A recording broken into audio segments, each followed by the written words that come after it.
नमः सिद्धेभ्य ओम जय जय जय नमोस्तु नमोस्तु नमोस्तु नमो अर्यन्ताणं नमो सिद्धाणं नमो ऐर्याणं नमो वैजायणं नमो लोयसौसाहुणम् ओकारं बिंदु संयुक्तं नित्यं ध्यायन्ति योगिनः कामदं मोक्षदं च ओंकाराय नमो नमः। अविरल शब्द घनोत्प्रक्षालित सकल भूतल मल कलंका मुनिभिरुपासित तीर्था सरस्वती हर्तु नो दुरितान अज्ञान तिमिरंधनाम ज्ञानांजन शलाकया चक्षुरुन्मीलितं येन तस्मै श्री गुरुवे नमः। श्री परम गुरुवे नमः। परंपराचार्य श्री गुरुवे नमः। सकल कलुष विध्वंसकम शेषां परिवर्धकम धर्म संबंधकम भव्यजीव मन प्रतिबोध कारकमिदम शास्त्रम श्री पांडव पुराण नाम ध्येयम अस्य मूल ग्रंथ कर्तार श्री सर्वज्ञ देवा तदुत्तर ग्रंथ कर्तार श्री गंधर्व देवा प्रति गंधर्व देवा तेषां मनोचिनुसार माध्यम श्री शुभचंद्र आचार्य शुभचंद्र आचार्येण विरचितं सर्वेश्वरतार साधंत्य सर्वन्तु मंगलम भगवान वीरो मंगलम गौतमो गणी मंगलम कुनाद्यो जैन धर्मोस्तु मंगलम सर्वमंगल मांगल्यम सर्वकल्याणकारकम प्रधानम सर्वधर्माणाम जैनम जयतुसासनम जैनम जयतुसासनम जैनम जयतुसासनम। देखो आज से हम पांडव पुराण का स्वाध्याय शुरू कर रहे हैं। बेटा टाइम से आ जाया करो बाबू। पांडव पुराण को अगर तुम सरल भाषा में समझो तो ये जैन महाभारत है। क्या है? जैन महाभारत। ठीक है ना। सबसे पहले भगवान का मंगलाचरण होगा। श्री सिद्ध भगवान को प्रणाम है जो सिद्धि के ज्ञाता और भंडार हैं, जिनके सभी कार्य सिद्ध हो चुके हैं, इसीलिए उनको सिद्ध कहा। उनके सारे कार्य सिद्ध हो चुके इसलिए उनको क्या कहा? सिद्ध कहा। तथा जो परमाण्य से प्रसिद्ध और सर्वज्ञ हैं वे मेरे लिए सिद्धि प्रदान करें, मुझे सिद्धि दें। श्री आदिनाथ प्रभु को नमस्कार है जो धर्म से सुशोभित और धर्म तीर्थ के चलाने वाले हैं तथा जो बैल के चिन्ह से युक्त हैं और कर्म भूमि के आरंभ में सभी व्यवस्था को बताने के कारण आदि ब्रह्मा है। आदिनाथ भगवान को ब्रह्मा क्यों कहा? हम लोगों ने भक्तामृत स्तोत्र में भी पढ़ा है कि आप ही ब्रह्मा हो। ब्रह्मा क्यों कहा? ब्रह्मा उनको इसलिए कहा क्योंकि कर्म भूमि में स्टार्टिंग उन्होंने की थी। असी मिसी करसी सटक, हाँ, तो इसलिए उनको ब्रह्मा कहा। जो धर्म से सुशोभित हैं और धर्म तीर्थ को चलाने वाले हैं तथा जो बैल के चिन्ह से युक्त और कर्म भूमि के आरंभ में सभी व्यवस्था को बताने के कारण आदि ब्रह्मा हैं। ठीक है ना। वे मेरे इस कार्य की ठीक से व्यवस्था करें। किस कार्य की बेटा? हम क्या कर रहे हैं? स्वाध्याय कर रहे हैं। तो शास्त्र के रचने की, शास्त्र के स्वाध्याय की हमारी व्यवस्था ठीक से करें। चंद्रमा की कांति के समान ही जिनके शरीर की कांति की आभा है, जो चंद्रमा के चिन्ह से युक्त हैं। किसके बारे में कह रहे हो? चंद्र प्रभु भगवान के लिए है ना। चिन्ह से युक्त और चंद्र द्वारा पूज्य स्तुत्य हैं तथा उन सदा चंद्र पर भगवान को का मैं स्तवन करता हूँ। ठीक है ना। कौन कौन से भगवान को नमस्कार कर लिया अब तक? ठीक है ना। अब आगे देखो। शांति स्वरूप और शांति के विधाता 16वें तीर्थंकर श्री शांतिनाथ जिनकी मैं स्तुति करता हूँ, वे स्वयं निष्पाप हैं और भव्य जीवों के कर्म शत्रुओं को शांत करने वाले हैं तथा जिनके चरण कमलों में हिरण का चिन्ह है, वे शांतिनाथ प्रभु मुझे शांति दें। उसके बाद नेमिनाथ भगवान का।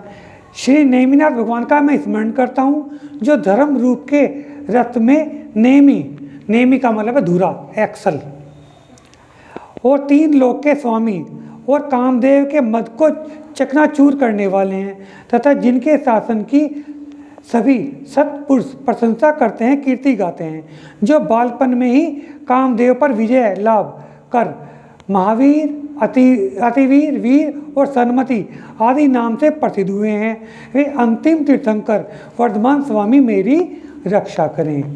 कौन कौन से भगवान को नमस्कार किया बेटा?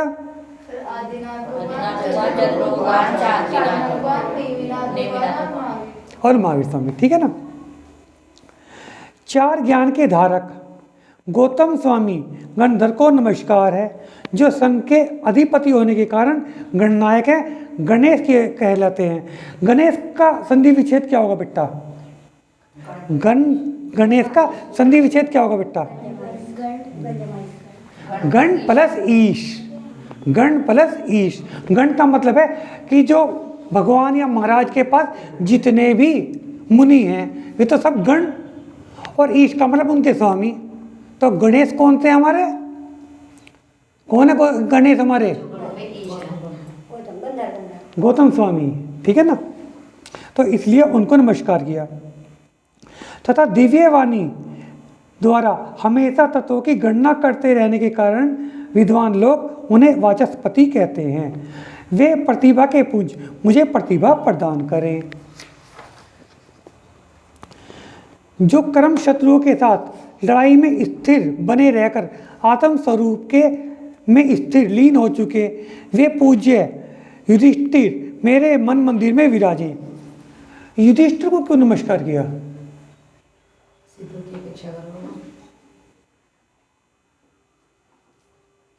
प्रीति, युधिष्ठिर को क्यों नमस्कार किया? हाँ, वे तीनों के तीनों मोक्ष गए, पांडव 3 दरिद्र राजान, ठीक है ना, इसलिए करो उनको, क्योंकि वे मोक्ष गए। सिद्ध परमेष्टि हैं, सिद्ध परमेष्टि हैं। और जो जितने भी सिद्ध बने हैं सबसे पहले वे अरिहंत तो बने ही हैं, क्या कितने ही काल के लिए बने हो, क्योंकि वे उन्होंने बहुत ज़्यादा उपसर्ग सहन किया। अंतःकृत केवली हैं, अंतःकृत केवली हैं, दिव्य ध्वनि तो उनकी खिरी नहीं, लेकिन क्या है एक समय के लिए हो। हाँ, क्या एक समय के लिए है।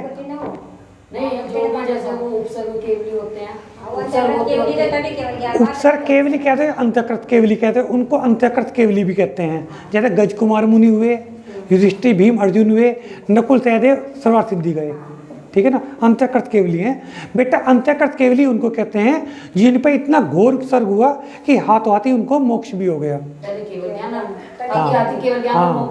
ज्यादा समय का अंतर नहीं, केवल ज्ञान के बिना मोक्ष नहीं है, ठीक है ना बेटा। इसलिए युधिष्ठिर भगवान को भी नमस्कार किया। मेरे मंदिर में विराजे और धर्म अर्थ की सिद्धि में मेरी सहायता करें। उन भीम महामुनि को मैं याद करता हूँ, ठीक है ना। युधिष्ठिर भीम अर्जुन तीनों के तीनों मोक्ष गए। जो कर्म शत्रुओं को जीतने में भीम भयंकर योद्धा, धीर, वीर और तेज वाले हैं, वे मेरे पाप कर्मों को हरें। जो काम देव से रहित और काम देव की तरह सुंदर रूप वाले हैं, संसार प्रसिद्ध और विशुद्ध परिणामी हैं, वे आत्म संयमी अर्जुन। अर्जुन की सुंदरता का वर्णन किया है। हाँ, अर्जुन देखो जो मोक्ष गए हैं शायद सुंदर तो होंगे ही, है ना। ये पांडव पुराण में नहीं का वर्णन है ना शायद। देखो 2 तरह के होते हैं हमारे ये पतमान योग, एक तो चारित्र वाले और एक पुराण वाले।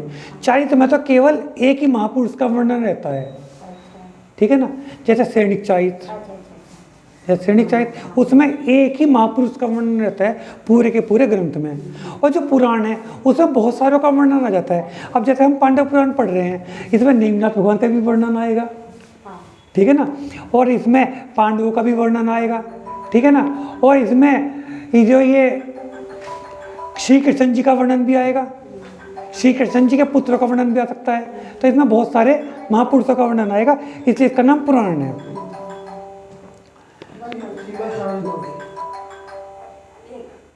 विशुद्ध परिणामी है, वे आत्म संयमी अर्जुन मुनि मेरे हृदय में निवास करें। देवतागण जिनकी सदा सेवा करते हैं, जिनका शासन निर्दोष है, वे नकुल और कुल के कलंक को दूर करने वाले सहदेव भी मेरे हृदय में विराजे। वे सर्वार्थ सिद्धि गए, निश्चित बात है, केवल एक ही बहुधारी हैं। हाँ, एक ही बहुधारी हैं, वे सर्वार्थ सिद्धि गए हैं। उन भद्र भाऊ श्रुत केवली की जय हो। ये भरत भाऊ थे, ये अंतिम शुद्ध केवली थे। ये भी मोक्ष गए ना? शुद्ध केवली मोक्ष तो नहीं जाते, केवली जाते हैं मोक्ष। शुद्ध केवली मोक्ष नहीं जाते। हाँ, और जो अंतिम केवली थे, जो जिनको कहते हैं हम चरम केवली पंचम काल, तो चरम केवली हमारे कौन थे? जम्बू स्वामी। जम्बू स्वामी, ठीक है ना, जम्बू स्वामी।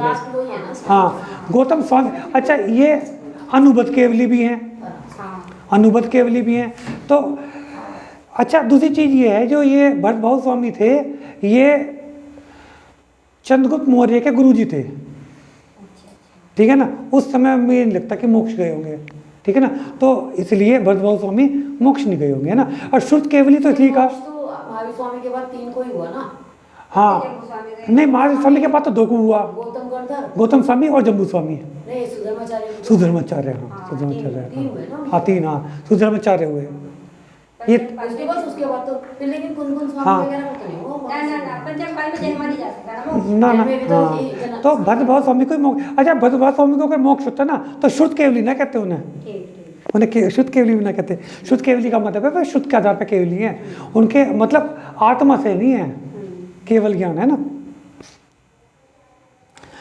उन भरतभाऊ शुद्ध केवली की जय हो, जो महान तपस्वी और कल्याण के पूज्य हैं, और संसारी दीन दुखी जीवों को सहारा देने के कारण जिन्हें महाभाऊ कहते हैं, तथा जो इसी कली काल में ज्ञान की नौका पर सवार हो शुद्ध ज्ञान सागर से पार हुए हैं, वे मुझे ज्ञान दान दें।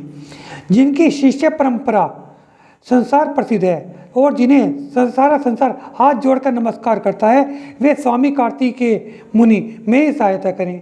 उन कौन स्वामी की जय हो, जिन्होंने गिरनार पर्वत के शिखर पर पत्थर की बनी हुई ब्राह्मी देवी से यह साक्षी दिलवाई कि वे कि दिगंबर धर्म पहले का है। उन्होंने क्या वो पीछी का मार के बुलवा दिया। देवागम के जैसे महत्व वाला स्तोत्र बनाकर जिन्होंने देव आप्त विषय के सिद्धांत को खूब मान डाला, संदेह से रहित कर दिया, तथा जिनके अभी काम कल्याण रूप हैं, वे भारत भूषण संबंधवत स्वामी सारे संसार को सुखी करें। आप समझ में आ गया बेटा क्यों पढ़ रहे हैं रतन कंडक तारकाचार? उनको हम मतलब अपनी श्रद्धा के कारण 25वां तीर्थंकर भी कहते हैं, जबकि सभी को पता है तीर्थंकर 25 होते नहीं हैं, लेकिन उनका हमारे ऊपर बहुत बड़ा उपकार है। पांडव पुराण लिखा है जी, शुभचंद्र आचार्य जी का लिखा हुआ। पूज्य पुरुष भी जिनके पादों चरणों को पूजते हैं, और इसी कारण जिनका पूज्य पाद नाम सार्थक है, तथा जो न्याय व्याकरण आदि अनेक शास्त्रों के पूर्ण ज्ञात हुए हैं, और जिनके उत्तम गुण पृथ्वी पर निर्मल चांदनी की भांति प्रकाशित हो रहे हैं, उन जगत पूज्यपाद स्वामी की जय हो। वे कलंक रहित अकलंक देव मुझे ज्ञान दें, जिन्होंने घड़े पर बैठी हुई माया देवी को बात ही बात में चुप हरा दिया, तथा संसार में जैन धर्म की ध्वजा फहराकर धर्म की परवाह न की। उन जिनसेन यति की जय हो, जो वास्तव में जिनसेन है, अर्थात सम्यक दृष्टि हैं, आदि में मुख्य हैं, तथा सरस्वती के मंदिर हैं, और जिन्होंने पुण्य पुरुषों की चरित्रों को गूंथकर यह अथाह पुराण समुद्र को जन्म दिया। उन्होंने बहुत सारे पुराण लिखे हैं जिनसेन जी ने। वो क्या नाम, पद्म पुराण भी उन्हीं का लिखा हुआ है। नहीं, रवि सेन जी का लिखा हुआ है, वो तो है ना, रवि सेन जी का लिखा हुआ है। हाँ, रवि सेन जी का लिखा हुआ है। वे गुण भदंत में ही सहायता करें, जो पुराण रूप पहाड़ को प्रकाश डालने के लिए सूरज के तुल्य हैं। उनके पुराण को देखकर तथा अन्य संसार प्रसिद्ध कथा के आधार पर यह पांडव पुराण नाम ग्रंथ लिखा जाता है, जिसका दूसरा नाम भारत या महाभारत है। हाँ, जैन महाभारत समझ लो, और सनातन धर्म में तो महाभारत के नाम से ही है। लेकिन उसमें अंतर, हाँ अंतर तो है, अंतर तो है। उनके पूजने का और हमारे पूजने का अंतर भी बहुत सारा अंतर हो जाता है। इतना भारी गहरा यह पुराण समुद्र कहाँ, और इसकी था लेने को सर्वथा असमर्थ मेरी तुझ बुद्धि कहाँ, इन दोनों की कुछ भी बराबरी नहीं है। तो इस ग्रंथराज को कहने का जो मैंने साहस किया है वह मेरा अति साहस है। अति साहस का मतलब क्या है कि मैंने अपने साहस से आगे बढ़ के कुछ काम कर दिया। औकात से ऊपर जैसे कोशिश करेंगे। जैसे मानतुंग स्वामी ने अपने, मानतुंग स्वामी के बारे में हम तो ऐसा नहीं सोच सकते, लेकिन मानतुंग स्वामी ने अपनी कितनी लघुता प्रकट की है भक्तम स्तोत्र में कि लघुता प्रकट की। और उसके अलावा आज हम जैसे वो कर रहे थे, संत लाल जी ने वो लिखा हुआ विधान, चक्र विधान, मैंने कहा हमें तो वो बिना पढ़े लिखे थे तो वो इतना कुछ लिख गए, हमें समझने वालों को जन्मों लग जाएंगे। तो हाँ हाँ हाँ बिल्कुल सही कह रहे हो। कहाँ पढ़े होंगे, कितने होंगे? ज़्यादा पुरानी नहीं है। अगर 10वीं पढ़ी होगी ज़्यादा।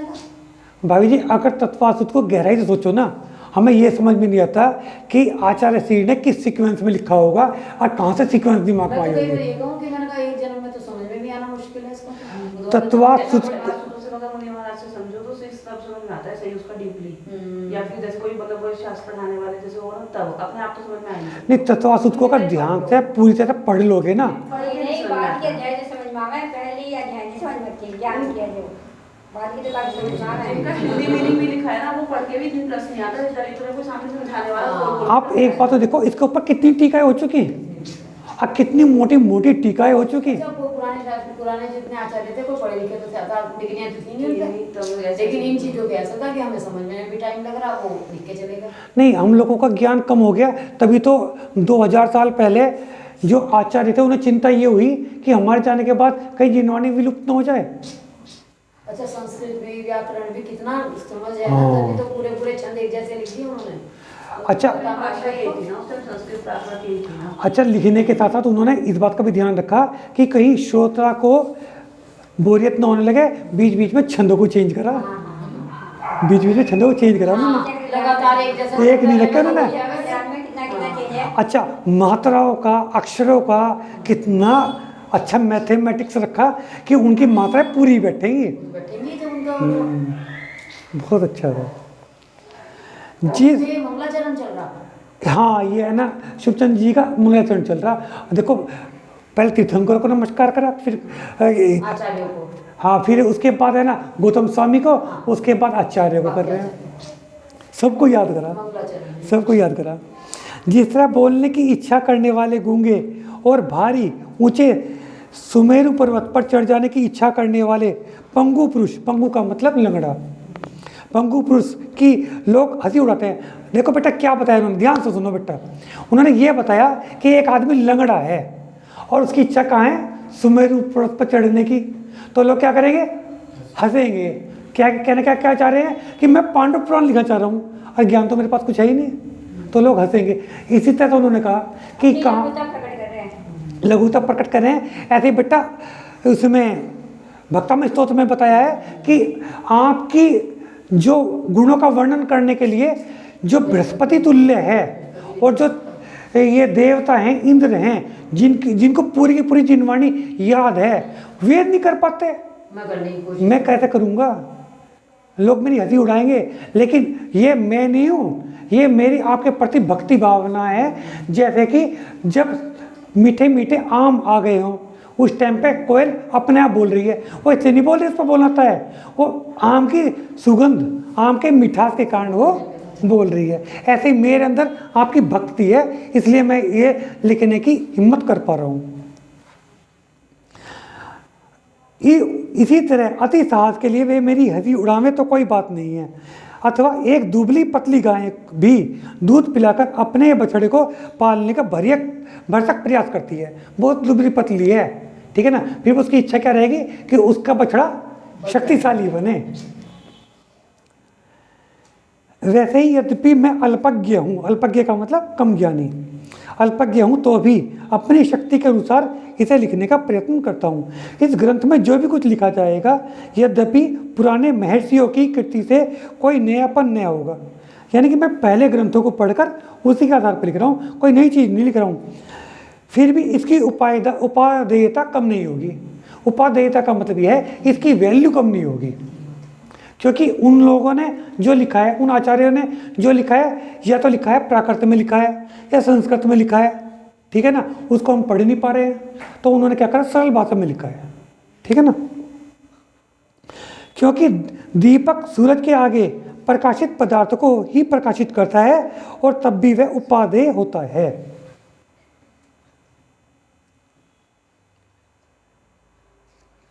देखो कि ये कह रहे हैं कि सूरज भी प्रकाशित करता है अपने रोशनी से, उसके बावजूद भी दीपक भी प्रकाशित करता है, तो दीपक की उपादेयता कम नहीं होती।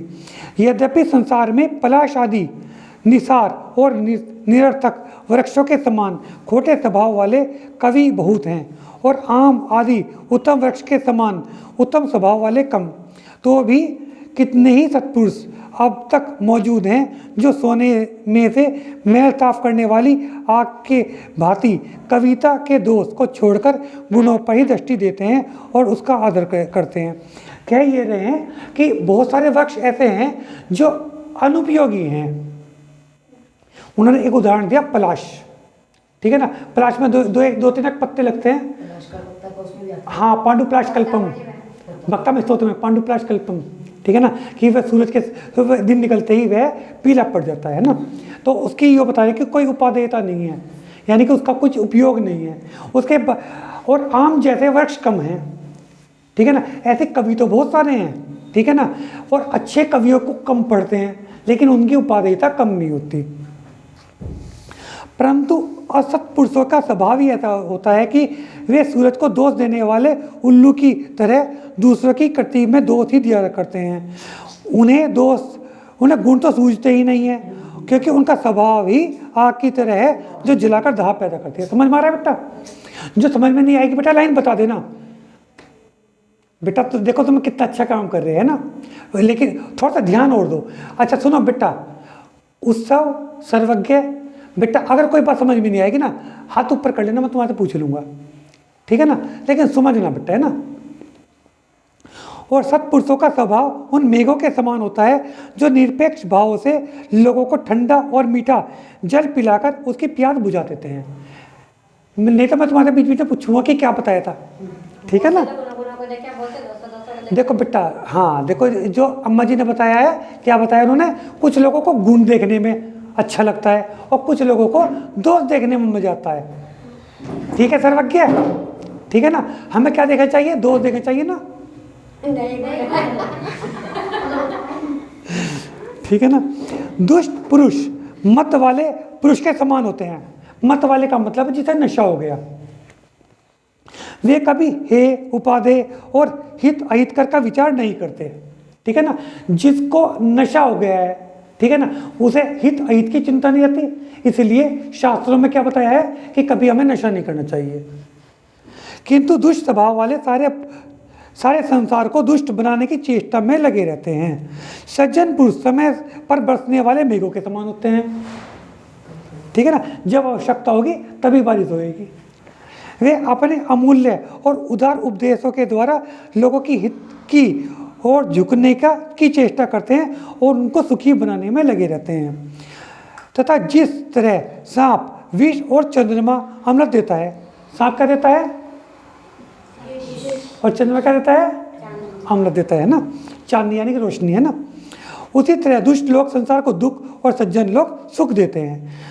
इस प्रकार सुजन का मतलब बेटा अच्छे लोग, सु का मतलब अच्छा, जैसे सुकुमार अच्छा, है ना, और दुर्जन के स्वभाव का जो विचार किया गया है, इस पर पाठक ध्यान देंगे और ऐसे लाभ उठाएंगे।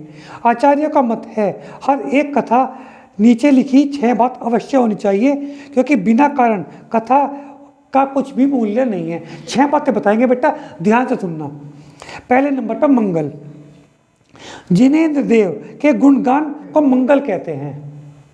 जिनेंद्र भगवान के गुणगान को मंगल कहते हैं। क्यों कहते हैं मंगल, इस पर तू बता बेटा। जिनेंद्र भगवान जी पर जी बताओ, जिनेंद्र भगवान का मतलब क्या है बेटा? हाँ, जिन्होंने इंद्रियों को जीत लिया, ठीक है ना, जिन्होंने राग देश पर विजय प्राप्त कर ली, उनको जिनेंद्र कहते हैं बेटा। जिनेंद्र भगवान का हम गुणगान किस तरह से करते हैं मीशु?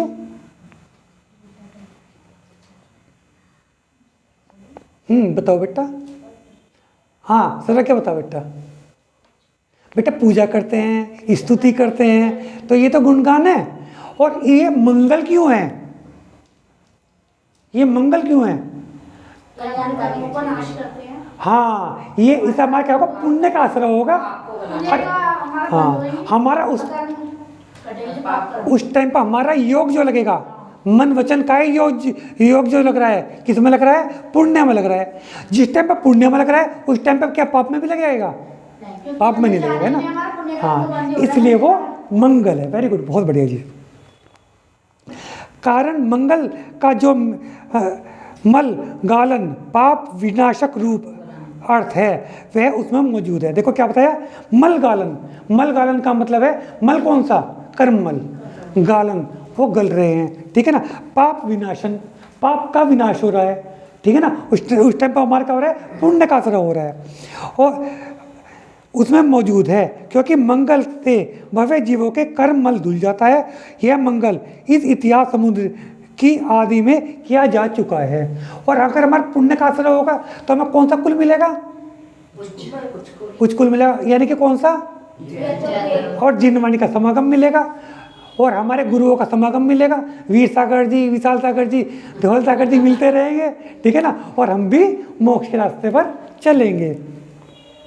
निमित्त, ग्रंथ के रचे जाने का निमित्त पाप का विनाश माना गया है। निमित्त का मतलब क्या होता है? कि जिसके कारण दूसरा कार्य होता हो, जिसके कारण कोई कार्य हो सकता है। अब एक बात है, हमें भूख लग रही है, हमें खाना चाहिए, तो निमित्त क्या है हमारे पास? चकला, बेलन, ये सब निमित्त हैं। उसी कारण तो हमारी रोटियां बन रही हैं, जिसके कारण हमारा भूख का नाश हो रहा है ना। ग्रंथ के रचे जाने का निमित्त पाप का विनाश माना गया है। ग्रंथ रचेंगे तो पाप का नाश होगा। जो रच रहा है उसके भी पाप का नाश हो रहा है, जो पढ़ रहा है उसके भी पाप का नाश हो रहा है। देखो एक बात सुनो, पढ़ने का मतलब मैं पढ़ रहा हूँ ये नहीं है, पढ़ने का मतलब हम सब पढ़ रहे हैं। नहीं, देखो एक बात सुनो, मैं इसको हमारे यहाँ वो वाला हिसाब नहीं कि एक कथावाचक कथा पढ़ रहा है, ठीक है ना। इसको स्वाध्याय बोलते हैं। तो मैं पढ़ रहा हूँ या नहीं, सभी पढ़ रहे हैं ना। ये बात तो मेरे दिमाग में भी नहीं आई थी, मेरे दिमाग में नहीं आई थी बात। वह इस इतिहास में मौजूद है, क्योंकि इसको बताने से मेरे और सुनने से श्रोताओं के पाप कर्म हल्के होंगे। कारण, ग्रंथ रचना का कारण भव्य जीवों के चित्त का समाधान हो जाना है, वह भी इस ग्रंथ में विद्यमान है। क्योंकि यह कथा प्रत्येक श्रोता राजा श्रेणी के प्रसन्न करने और उनके चित्त के समाधान में को श्री महावीर प्रभु ने कही है। देखो क्या बताया इन्होंने, जितनी भी हमारी जिनवाणी है इसमें ये लिखी कैसे गई है? राजा सैनिक ने प्रश्न किए हमारे भगवान से। हाँ, राजा सैनिक ने 60,000 क्वेश्चन किए महाराज भगवान महावीर से, और महावीर स्वामी ने आंसर दिया 60,000, ठीक है ना। महावीर स्वामी ने उनका आंसर दिया, ठीक है ना। तो उस टाइम पर केवली शुद्ध केवली ऐसे थे, एक बार बोला सुर याद, एक बार बोला याद। स्वामी अकलंग देव भी एक बार जो बात सुनते थे एक बार के पाठी थे वे, ठीक है ना। और स्वामी निकलंग देव जो थे वे 2 बार के पाठी थे। तो इसलिए निकलंग देव ने अपना बलिदान दिया। अभी कुछ दिन पहले ये मैंने पढ़ा स्वाध्याय में, पहले कुछ कोई भी ग्रंथ लिखे ही नहीं होते थे, किसी को भी सिर्फ पहले इतना ज्ञान होता था, सिर्फ ये ज्ञान ये होता था कि भाई मतलब जो सुन के ही सबको याद हो जाता। देखो इस बार फिर उन्होंने सोचा कि आगे सबका ज्ञान कम होता जा इससे रहा है। पहले तो जो बीज बुद्धि वाले होते हैं ना, बीज बुद्धि, वो तो बस इतना सा शुरू का इतना सा अक्षर सुनते पूरी किताब का पता चलता है। बीज बुद्धि का मतलब यह है एक अक्षर पढ़ा और पूरे शास्त्र का ज्ञान हो जाता, उसे बीज बुद्धि कहते हैं। फिर उन्हें वो आचार्यों को चिंता हुई कि भाई ज्ञान कम होता जा रहा है, आगे कैसे, तो उन्होंने आचार्य हिम्मत करना पड़ेगा आगे के लिए। हाँ, तो पुष्पन भूत बलि तभी तो कहते हैं आचार्य धरसेन जी के पास, इसलिए तो कहते हैं। ये पूरी एक मीटिंग हुई थी, इस बारे में भी खैर चर्चा करेंगे कभी। और बच्चों को तो खैर मैं बताना चाहता हूँ कि हमारे आचार्यों ने किस किस परिस्थितियों में ग्रंथों की रचना की। बेटा इसलिए तुम्हारे से बार बार मैं कहता हूँ कि ताकि तुम भी पढ़ो। जो तुम्हारी मम्मी बता रही है बेटा, वे ये बता रही हैं कि जिस टाइम पर ज्ञान का क्षोभम कम होने लगा, पहले कि तो क्या था, सबके सब केवल ज्ञानी थे, जैसे महावीर स्वामी केवल ज्ञानी और इधर गौतम स्वामी केवल ज्ञानी, धीरे धीरे ज्ञान कम हुआ तो उनका ज्ञान की एक पूर्व का ज्ञान, दो पूर्व का ज्ञान, ऐसे ऐसे होने लगा। और जब ये भी कम होने लगा तो आचार्यों को चिंता हुई कि कहीं जिनवाणी का लोप तो नहीं हो जाए। तो उन्होंने एक मीटिंग की थी, ठीक है ना। और मीटिंग में फिर ये तय हुआ था कि आचार्य धरसेन जी के पास 2 ऐसे भेजे जाएं जो बहुत बुद्धिमान हो। तो बल्कि उन्होंने उसके बावजूद भी परीक्षा ली थी, बहुत लंबी कहानी हो जाएगी, ठीक है ना। तो ऐसे फिर लिपिबद्ध करना चालू किया। और किस टाइम पे किया? जब प्रेस नहीं थी, छपाई का काम नहीं था, और तुम्हारे पास फाउंटेन पेन, बॉल पेन नहीं थे, कलम लकड़ी को काट कर कलम बनानी, इंक नहीं थी, पत्तों को पीस पीस कर, मैं तुम्हें पहले भी शिविर में बता चुका हूँ बेटा, ठीक है ना। और तुम्हारे पास ऐसे ऐसे टेबल वेबल कौन देने लग रहा है, महाराज जी के पास कोई परिग्रह भी नहीं होता, ठीक है ना। ये चीज़ थी, पत्तों पर लिखते थे। तो पत्ते भी भाभी जी ऐसे नहीं होते थे कि पेड़ पे पत्ता लटक रहा और उसे उतारा लिख दिया। उनको पहले जमीन पर से पड़े हुए पत्तों को इकट्ठा करते थे, और वे एक साइज के नहीं होते थे, अलग अलग साइज के होते थे, बहुत बड़े बड़े भी नहीं होते थे बेटा, अखबार की तरह थे। उस पर है ना क्या ना, बहुत बारीक बारीक करके लिखना पड़ता था। एक लिमिट होती थी, कम से कम इतना छंद तो लिखना ही है। और बुद्धि देखो कितनी ज्ञान कहाँ से कहाँ था। उमा स्वामी की गर्दन भी टेढ़ी हो गई थी लिखते लिखते, उनको वक्र गिरीवा इसलिए कहते थे, गिरीवा। ठीक है, इसके बाद कर्ता नहीं उमा स्वामी, कौन कौन आचार्य को, हाँ कौन कौन आचार्य को, हाँ कौन कौन आचार्य, हाँ कौन कौन आचार्य को, हाँ सही कह रहे आप, कौन कौन आचार्य।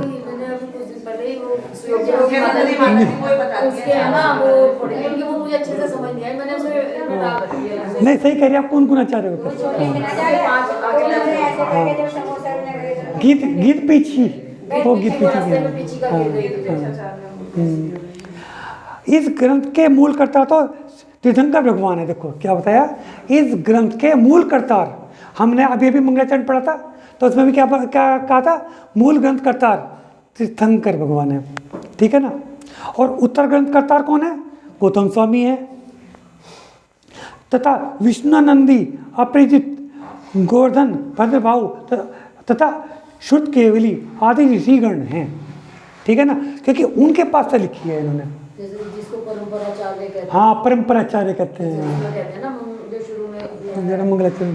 हाँ हाँ देखो ये लिखा है कि मूल ग्रंथ कर्ता सिद्ध सर्वज्ञ देवा, फिर उसके बाद ठीक है ना, वही लिखा है। अभिधान, इस ग्रंथ का नाम पांडव पुराण है क्योंकि इसमें पुराण पुरुषों की कथा कही गई है, क्योंकि केवल एक महापुरुष की नहीं है, बहुत सारों की है, इसलिए पुराण का है। और वे पुराण पुरुष पांडव हैं, इसके लिए इसलिए पांडव पुराण इसका नाम पड़ा है। संख्या अर्थ है तो इसकी संख्या अनंत है, मतलब कितने अक्षर है इसके अंदर, पर अक्षर रचना के हिसाब से संख्यात ही है, गिने जा सकते हैं ना अक्षर, तो हैं संख्यात। हाँ असंख्यात या अनंत नहीं हो सकता, संख्यात है। इसके तो गिने जा सकते हैं। तो ये 6 बातें आई, एक एक बार 2 बार से रिपीट कर लेते हैं। पहले नंबर पर मंगल, दूसरे नंबर पर निमित्त, तीसरे नंबर पर कारण, चौथे नंबर पर कर्ता, 5वें नंबर पर विधान और 6ठे नंबर पर संख्या। ये 6 गुण बताए हैं ना। पहले नंबर पर मंगल, ठीक है ना, इस बारे में चर्चा हो चुकी। उसके बाद निमित्त, ठीक है ना, कि क्यों बनाया जा रहा है। तीसरे नंबर पर कारण, चौथे नंबर पर कर्ता, किन्होंने लिखा, ठीक है ना, 5वें नंबर पर विधान कि नाम क्या है, और 6ठे नंबर पर संख्या कि कितने अक्षर हैं। इन 6 बातों का विचार कर ही पुराणकार जो को पुराण की रचना करनी चाहिए। इसी नियम के अनुसार यहाँ इस पर विचार किया गया है। पर ध्यान रहे ये 6 बातें द्रव्य, क्षेत्र, तीर्थ, काल, भाव के भेद से 5 ही हैं। यह सभी विचार कर पुराणकार अपने पुराण को आरंभ करते हैं और श्रोतारों के मनोविनोद के लिए भी उसमें उसकी आदि में वक्ता श्रोता कथा का भी विचार कर लेते हैं। उसी के अनुसार यहाँ भी वक्ता आदि के स्वरूप पर विचार किया जाता है।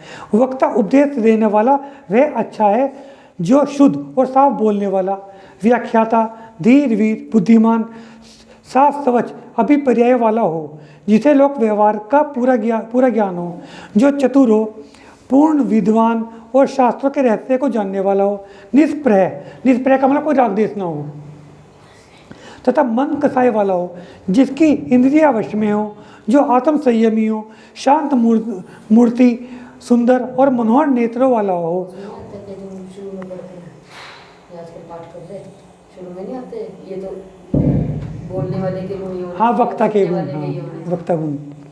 और देखने में प्यारा लगता हो, जिसे संसार समुद्र को पार करने तथा तत्वों का पूरा ज्ञान हो, और जो 6 मत और न्याय का पूर्ण विद्वान हो। 6 मत कौन कौन से हैं?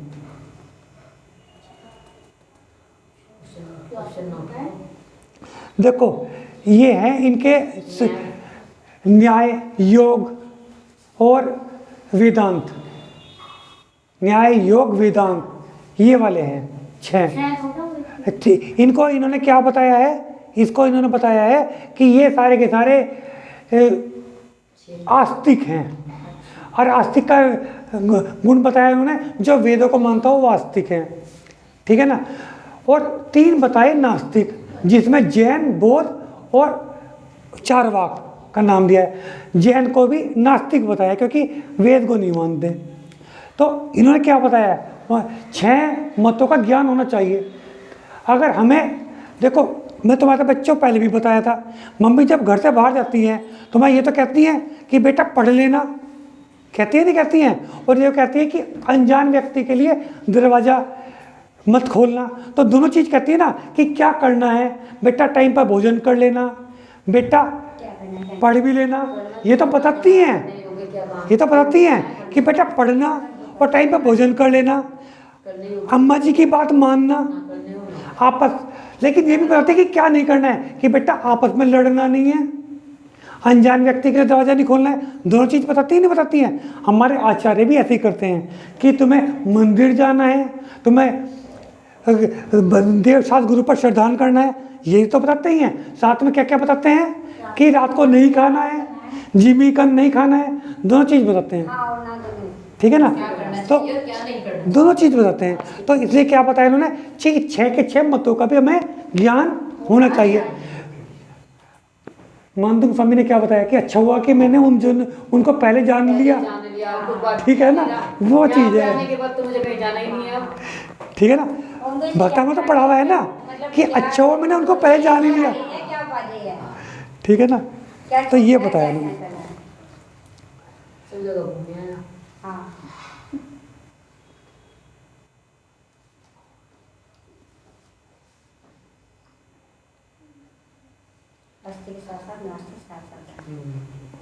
छह मतों का न्याय का पूर्ण विद्वान हो, जिसके मत को सभी मानते हो, जो स्वयं के व्रतों को धारक और व्रती पुरुषों के में मान्य हो, जिन आगम का प्रेमी, आगम को मानने वाला, चतुर, उत्तम लक्षणों वाला हो, राजा लोग जिसका सत्कार करते हो, जिसका पक्ष समर्थ शक्तिशाली हो, जो प्रश्नों को पहले से ही उत्तर जानने वाला हो, सुंदर और कुलीन हो, अपने देश और अपनी जाति का हो, प्रतिभाशाली, शिष्टाचारी, अनिष्ट आपत्ति वगैरह से रहित हो, सम्यक दृष्टि, मीठा बोलने वाला हो, सबको प्यारा और सबको समझाने वाला हो, गौरवशाली, प्रसन्नचित्त हो, वादियों का स्वामी तथा ऊपर अपना प्रभाव डालने वाला हो, जो कवियों में उत्तम और दूसरों की निंदा नहीं करने वाला हो, शील का सागर, गुरु और शास्ता हो। श्रोता, ये तो बताए वक्ता के गुण। श्रोता उपदेश सुनने वाला वह अच्छा है जो शील से विभूषित और सम्यक से युक्त हो, सुंदर हो, दाता हो, भोक्ता तथा नाना लक्षणों वाला हो, व्रतों का धारक, धर्मात्मा पुरुषों को आश्रय देने वाला हो, परिपूर्ण इंद्रियों वाला हो, उदार तथा पवित्र चित्त हो, हे उपादेय को जानने वाला हो। बेटा हे का क्या मतलब है, उपादेय का क्या मतलब है? अन्य हे का मतलब छोड़ने योग्य है, उपादेय का मतलब ग्रहण करने योग्य है, और एक शब्द और होता है बेटा गे, जानने योग्य। जानने योग्य तो सब है, जो चीज हे है वो भी गे है। देखो रात्रि भोजन त्याग करने योग्य है। ठीक है ना। तो रात्रि भोजन कैसा है? है। रात्रि भोजन त्याग करने योग्य है तो है, लेकिन गे है, जानने योग्य है। हमें पता होना चाहिए कि रात्रि भोजन क्यों नहीं करना। नहीं करना चाहिए। जीविकन है लेकिन गे हैं, क्योंकि अगर तुम्हें गे नहीं होगा तो तुम अपने से छोटे को कैसे बताओगे बेटा ये छोड़ दो। ज्ञान हो गया, ज्ञान गे का मतलब जानने योग्य है, गे का मतलब जानने योग्य है, हे का मतलब छोड़ने योग्य है, उपादेय का मतलब ग्रहण करने योग्य है। ये तो सारे हैं व्रत उपादेय हैं, और हे व्रत उपादेय हैं, अभक्ष्य हे हैं, पर दोनों गे हैं। ठीक है ना। ज्ञान छोड़े हैं। शुश्रूषा, श्रवण, ग्रहण, धारण और स्मरण इनमें प्रवीण हो, तर्क वितर्क के द्वारा एक पदार्थ का विचार करने वाला हो, तत्व ज्ञानी तथा तत्व चर्चा का प्रेमी हो। अगर तत्व चर्चा का प्रेमी नहीं होगा तो अच्छा श्रोता नहीं है। ठीक है ना। वो बैठ के सो ही रहा है। ठीक है ना। हाँ, क्वेश्चन सुनो भी। ठीक है ना। वो बैठ के सो ही रहा है। करेंगे नहीं पता ऐसा लगता। हाँ, कुलीन, प्रवीण और गुरु की आज्ञा का पालक हो, और विवेकी और विनयी हो, सच अभिप्राय वाला हो, सावधान और क्रिया कांड का पूरा पूरा जानकार हो, सुंदर सम्यज्ञानी हो, दयालु और दया कर दीन दुखी और भूखे जीवों को दान देने वाला हो, जैन धर्म की प्रभावना करने वाला, सदाचारी, विचार वाला और धर्मज्ञ और धर्मात्मा हो, हर एक क्रिया आदि चरित्र को पालने में अगुआ हो। अगुआ का मतलब आगे आगे रहने वाला, लीडर। मीठा बोलने वाला हो और सत्पुरुष मानते हो, और जो अभिमान रहित सरल स्वभाव वाला हो। उस श्रोता के शुभ अशुभ आदि बहुत भेद हैं। भेद हर एक के बहुत सारे बताए। हंस, गाय आदि के स्वभाव वाला समान श्रोता उत्तम है। मिट्टी, तोता आदि के स्वभाव वाला श्रोता मध्यम है। देखो हंस और गाय का क्या गुण बताया? मतलब क्या अच्छा है क्या बुरा है। हंस है ना पानी, हाँ, उसको दूध, अलग हाँ, करता है। मोती को अलग कर देता है। हाँ। ठीक है ना। और गाय सरल स्वभाव की है। ठीक है ना। और मिट्टी तोता केवल रटने वाले, मिट्टी बिल्कुल, हाँ, मिट्टी बिल्कुल है ना, क्या नाम, उसे किसी चीज़ का कोई मतलब ही नहीं है। जैसा कर देना। जैसा वैसा आकार दे दो वैसे बन जाएगी। तोता जो रटा दोगे वो रट जाएगा। ये मध्यम है, लेकिन ये विघन तो नहीं डाल रहे। देखो जो सुन रहा है, समझ रहा है, उसे सबसे अच्छा। ठीक है ना। और जिसे कोई मतलब नहीं। देखो जी तीर्थंकर 24 होते हैं, अजी होने तो क्या 25 हो रहे हो, हमें पे क्या फर्क पड़ रहा है। लेंगे कि 24 होते हैं। जैसे तोता को हाँ जी हो रहे हैं, वो होते होंगे जी। हाँ जी, हमें कोई मतलब ही नहीं है। ठीक है ना। उनकी वजह से 23 हो जाए, 25 हो जाए। ठीक है ना। अगर ऐसे क्या मैं आऊँ।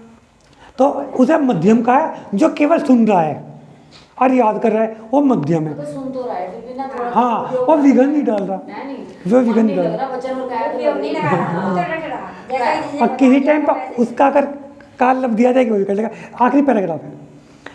तथा बिल्ली, बकरा, शीला, सांप, कौवा, छेद वाला घड़ा, जिसमें डालोगे निकलता रहेगा। डालो निकालते रहेगा। यहाँ पर ठीक है ना। नहीं छोड़ के चले गए। चालिनी, डांस, भैंसा, जोक क्या स्वभाव समान श्रोता अधम है। सबसे नीचे वाला। हाँ, ये गलत है, ये अधम है। छन्नी वाला जैसा है, जितना उसमें डालोगे वो नीचे निकल जाएगा। हाँ, असत श्रोता को उपदेश देना, शास्त्र सुनाना व्यर्थ है। क्योंकि जैसे टूटे फूटे घड़े में पानी नहीं ठहरता, वैसे उनके हृदय पर उपदेश का कुछ भी असर नहीं होता। और सत श्रोता को दिया हुआ उपदेश उपजाऊ भूमि में बोए हुए बीज की भांति कई गुना फैलता है। ठीक है ना। एक को बताएंगे, वो आगे औरों को बताएगा। या वाणी के ज्ञान से सूझे लोकालो, सो वाणी मस्तक नमो सदा दे तू तो। हे जिन वाणी भारती तोय जपू जिन रे, जो तेरी शरण आ गए सो पावे सुख चैन। जिन वाणी माता की जय।